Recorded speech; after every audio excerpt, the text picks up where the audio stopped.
Miltä se Kauko nyt sitten tuntuu lähteä jakamaan kosteuspyyhkeitä? Se tuntuu erittäin mukavalta.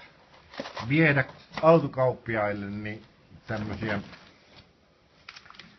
sanottaisiko koelauta pyyhkimiä.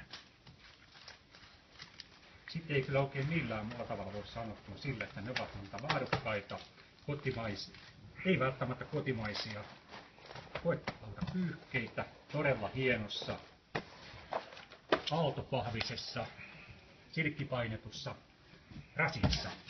Ja tuossa nyt malliesimerkki, että miten tämä rasia taitellaan erittäin hienosti ja näppärästi. Ahaa, tämä menee tänne koulutuskäyttöön. Malliesimerkki siitä, että SL-medioiden on tänne koulutuskäyttöön, miten se koettavapyyhkiä rasian on tänne koettu. Joo, aika näppärästi se käy kyllä. Sä oot harjoitellut tätä vai onko ihan ensimmäinen laatu? Kyllä taas on sanottava ihan tällainen luontaisesti ja realiteetilla, että luontainen lahjakkuus.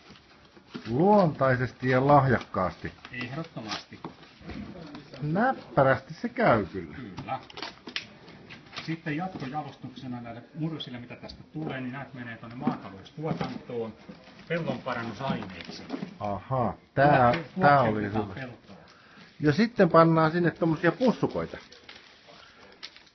Nämä pussukat ovat niitä, millä jokainen asiakas saa sitten pyyhkiä auton kojelautaa tai asiakkaan asiakas iloisena. Saa pyyhkäistä, jos on likainen. Oikein hyvä. Näin tää homma toi. Kiitos teille. Olkaa hyvä.